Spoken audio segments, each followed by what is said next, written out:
Sailing to a New Land. Please turn to page 2. Samuel Clark stood on the wharf with his cousin Edward. They could see a rowing boat coming towards them. A sailing ship with tall masts was anchored in the harbor.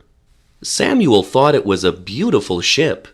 He wanted to go sailing across the sea on it, but he had come to say goodbye to Edward, who was sailing away to a new land with his parents. Samuel and his family were staying behind.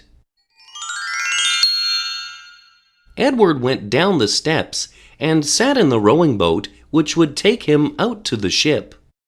Samuel waved to him as he stood on the wharf with his parents and his sisters. They watched until the ship had disappeared into the distance. Samuel wished that he was sailing away too, but his father didn't want to take the family halfway round the world. Samuel turned and walked back to the village with everyone else. During the months that followed, Samuel missed his cousin, Edward. The two boys had been like brothers. They had often played and worked together. Sometimes Samuel wondered what Edward was doing now that he was living so far away. Then, one evening, Samuel's father came home and said that he could no longer find work in the village. He was worried. He told his family that from now on, life was going to be very hard. A few days later, a letter came from Edward's parents. They said that their ship had sailed through storms and rough seas. It had been a long trip, but in the end, everyone had arrived safely. They had found some good land where they had built a home for themselves. They had been able to grow corn and other crops. Samuel's father was delighted to hear this news. He looked at his family. Then he asked them if they would like to go to the new land. Samuel stared at his parents in amazement. They were both smiling. His sisters began to dance around the room.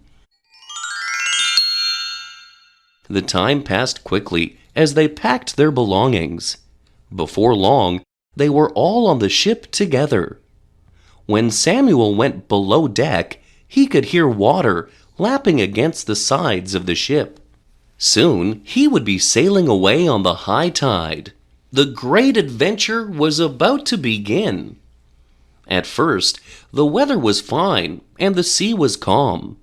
Samuel enjoyed going up on deck with his father. Sometimes he watched the sailors working. Sometimes he played with the other children. The trip was exciting. But one evening, the ship sailed into a terrible storm. The wind whistled and roared, and the rain poured down. Enormous waves crashed onto the ship, and it rolled from side to side. The sea was rough for days on end, and everyone had to stay below deck.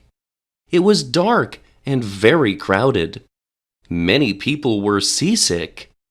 Samuel lay beside his family, feeling scared and miserable.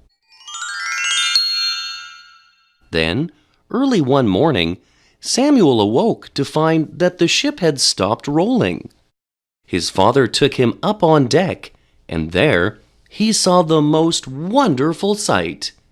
The sky was bright blue, and the ship had sailed into the calm waters of a bay. People were waiting on the beach to welcome them. At last, they had arrived at the new land. Everyone on the ship was very excited. They were laughing and waving and cheering, and Samuel joined in. As Samuel stepped out of the rowing boat, he saw a tall boy running towards him. It was Edward. "Samuel! Samuel!" shouted Edward. "I was hoping that you would be on this ship. Come with me. I have so much to show you."